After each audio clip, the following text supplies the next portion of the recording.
Wonderful.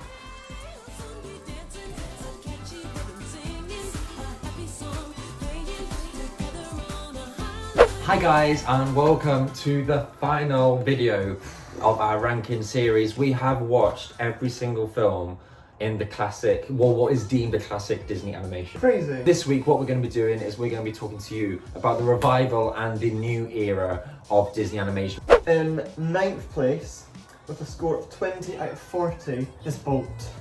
Now, I'd only seen this film once before we'd seen it again, and I saw this as a kid and I enjoyed it. I did enjoy it more than Meet the Robinsons and all them, because I think it felt more like a Disney film. It had the heart and what makes a Disney film magical. However, I think it's very forgettable, so much so that I actually forgot to put the poster on the original thumbnail I made for this video. Whoopsie. It's all right, and I think it doesn't get enough credit because I think what it did for the revival was really good. But yeah, other than it's a dog lead movie and it bored us. Yeah. In 8th place with 26 points, it is WreckIt Ralph 2. Now, WreckIt Ralph 2, it was a good movie and a really worthy sequel, I think, to WreckIt Ralph. And I think it was a really good concept, and I think it probably was the only way you could have gone with a WreckIt Ralph sequel without making it boring. But as we noticed when we said that at the start of it, it's really funny because you're in the internet, so it's completely different. But then halfway through, it just seems to lose the plot. As soon as you've got the whole concept that they're in the internet and all of the jokes become old, you're just like there being like, okay, is there much more point to this film? I mean, the princesses were a really fun scene, and I liked it when Disney were basically taking the piss out of themselves and gave Vanellope her own song. I like it when Disney is self-aware, and I mean, it did make me cry a little bit at the end, just the thought about leaving my housemate Soph, who I've known for 6 years, thought of leaving her next year. I was like, I don't want to go my separate way. So yeah, it's an alright film, but nothing amazing. In 7th place with a score of 28 out of 40 is Winnie the Pooh. Again, it's cute. It's really adorable, and it's Disney's kind of last proper classical animated film. Yeah, I'm pretty sure this is the last hand-drawn one, and it's just cute. It's the same as the original Winnie the Pooh. I don't really know why they made a second Winnie the Pooh, because this one is better. I think it flows, but I like the fact that it's not all individual stories. They flow and they link together. Yeah, but it just seems like a bit of an odd choice, I think, for Disney to have made during this era. I mean, you had things like Tangled, Moana, and Princess and the Frog, and all of a sudden you've got Winnie the Pooh. It just seemed a bit weird. I mean, I liked it because I love the original. I think it was cute, but I don't know how well it would have fared with others. Well, because in this era, everything kind of blends and molds and shapes together. Yeah. This one it does stick out. It sticks out. It's bizarre. In 6th place with 29 points, it is Frozen. Please don't kill us for putting this in such a low place. I mean, it's a good film. It's just not our cup of tea. I first watched this film Christmas Eve when it came out, and I remember being like, okay, I quite like the Broadway style of it, and the songs are alright, I suppose. The animation's gorgeous, but then I think what ruined this film was there's a particular song, and I'm going to let you guess what it was, that was played constantly, night and day. It got played that much that I didn't actually see this film until 6 years later. I didn't see it until 2019, and again, I liked it. But there were bits that bore me. I don't think it's the greatest film ever. I think I can understand why so many kids love it and why it did so well.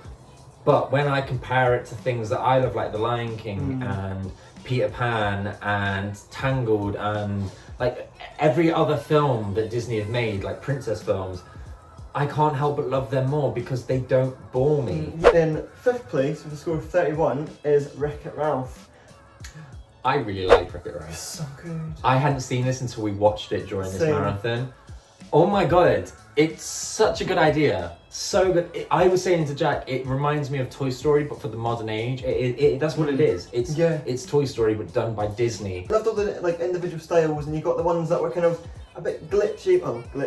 But you had the ones that kind of were obviously buffering, and you had the ones that were smooth, like the lead in the war game. She was proper high def character, whereas You got ones that were a bit pixelated. I just admire the animators so much for this, and I can't imagine it would have been. I mean, I can't imagine animating easier anyway. But the fact that they had to animate various different styles in every single scene because there's different characters from different eras of gaming, I admire that. It's so good, and it's leaps and bounds better than WreckIt Ralph 2. I think it's more coherent. I don't know. I want to be watching now and just, like see the little Easter Yeah, eggs, I loved it. I loved it. So good. In fourth place with 32.2 points, it's Zootopia. And I'm just going to warn you, this is when the video gets very, very tight, and there were a lot of very close scores in the top 4 films. But anyway, Zootopia. I really like this. When I first watched it a few years ago, it was alright. Rewatched it this time, I loved it. I love the fact it looked like Robin Hood. I love the fact it was animals as the lead, and I just love the whole message of the film. Yeah, you were saying that as well. Like loads of children and actually adults as well should watch this film just purely for the message. Proper. And it's not dumbed down at all. It's this is what we were saying last era. Is the problem with Home on the Range and Chicken Little is they were dumbed down Disney, and Disney don't dumb things down. Zootopia is, I think, the best example of what Disney has the power of doing. Yeah. It can show you a good message whilst also entertaining you and looking amazing and inspiring people to go and animate. I think if anyone is to watch a Disney film today, make it be Zootopia. Yeah. You need to watch it, especially now in this climate that we're currently in. It's a pivotal film, and it's also one of my favourites. And it also has one of the best and funniest scenes of the sloths. The sloths are just iconic. I love it. Although, one thing, why was Shakira in it?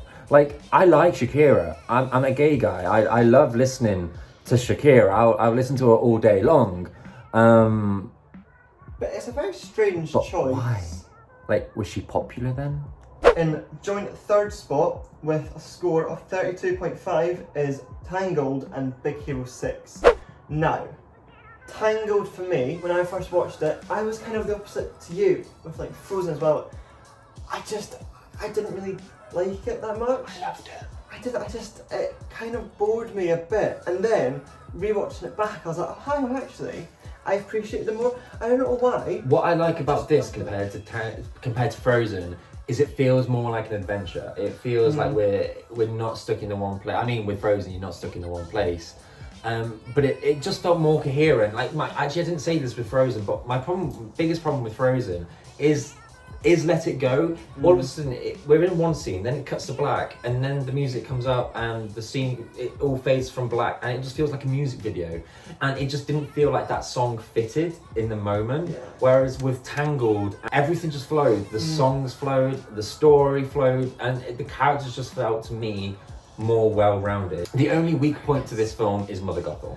She's a very weak villain. Yeah. Because I know Cynthia as well, but to me, the voice actor that does her just doesn't. It feels like she's holding back. She doesn't feel like you've got the evil stepmother and Cinderella. You've got the wicked witch and all that. She just sounds very weak. You don't get the fact that she's an evil woman. She's I don't. Moving on to the next one, which is Big Hero 6, and again, it's just a massive step up in quality, and characters, the animation's amazing. I just want Baymax. I imagine he's a very good cuddler, and I do love a cuddle. He does. Oh. I love this film. Again, it feels more like an adventure, and when this came out, Marvel are massive. I think it was a no-brainer for Disney to do this. It's such a Disney story. Yeah. And I just find this to be one of Disney's most hilarious films that they've done. And I really like it. However, I do want to mention one thing with this era. The villains. There's one villain in this entire era that I would consider to be a classic villain, and that would be Dr. Facilier. Other than him, the villain in Big Hero 6, the villain in Tangled, Frozen, like WreckIt Ralph, everything, it's just always a twist or they're non-existent. And as good as a twist is to begin with, it gets boring if you do it film after film after film after film. So that's why these films are rated a bit lower than they could be, because although they are perfect films, the villain... You don't know the villain. I can't tell you who they are. I mean, I can tell you who it was if you show me a picture. I don't know the names, and like they're just motives, weak. Their motives are so bland, and like with other like films like Little Mermaid of Ursula and Cruella, who are evil from the get-go, you know what they're after and their motives are, and you get to know them more. Whereas with this era, like you were saying, it becomes a twist, and then halfway through the film, oh actually the good guy or the good woman is evil, and you're like, well, you don't get to know them, because once they're evil, they're defeated more or less straight away. Now, in second place with 35 points, it is Moana. I love this film so much. It's so good. It's I great. honestly think this is the underrated film of this era. So slept many on. people love it. I mean, actually, no, it's not the underrated film of this era. There is another one which we will get to. Oh yeah. But this is one of them. I think it was, people loved it at the time, but since it came out, no one talks about this film. Everyone just talks about Frozen because Frozen had the cultural impact. Yeah. Moana didn't really. I mean, it did great in terms of critics and audience reception, but other than that, no one talks about Very it. much forgotten about it. It's so good. It's very good. I think the animation again. That's one thing with this era. Every animated film Just steps up. It's impeccable. Love all. Trying to film a video. That little blue car there. We hate them. They clearly hate Moana as well. But yeah, Moana, I love all the songs and I love the story. I love the characters. And what do you love about it? Same. I love just the grandmother as she passes. She becomes the sea, and I just love the fact that she's helping her constantly. I just love it. It's such a cute film, and I remember watching it, and Moana she's comfortable where she's living, but she wants to move away, and I was like, oh my god, I want to do I like that. the fact it's not a love story, it's a Yeah. friendship story. In joint first place with a score of 37 out of 40 is Princess and the Frog and Frozen 2. Let's start off with Princess and the Frog. Underrated. This is the underrated film of this era. Impeccable animation. I think it's one of the most beautiful hand-drawn animations I've ever seen. It's slept on horrendously. And Dr. Facilier is one of the greatest villains. Yes, He goes into my classic villain vault. He fits the mould of a Disney villain. He's camp. He's got cool motives. He just looks. And he's unlike you love to hate him. And unlike every other character, unlike every other villain in this era, you know he's a baddie from the get-go, and you get to understand why and his motives, and it's great. I love Tiana. I think she's one of the greatest princesses, and I just love the whole setting. And everyone that's watching this, as well as Zootopia, go and watch this film. Princess and the Frog is slept on, and if you go and watch it, you will go and find one of your new favourite films. It's so stunning. good. And I will admit, when I saw this, I must have been 13 when this came out. I went with my sister and I pretended I didn't like it. I was adamant. Then I watched it again and I loved it. And that's the problem with this film. It's the name, Princess and the Frog. It's so good. Don't let the name fool you like I did. Moving on to Frozen 2, and oh my god, everything we had an issue with the original, they've just stepped it up. Yeah. In terms of what I was into you, what I loved is that all the characters come together and they all have a role to do. Not one character is kind of sidelined. It's never boring. I love all the songs. Show Yourself is so much better than Let It Go.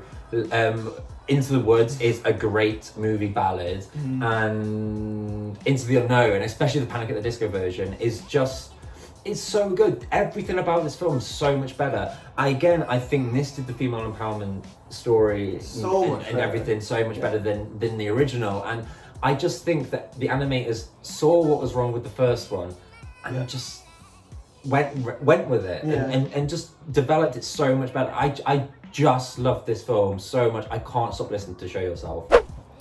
And here is our final rankings of all the films.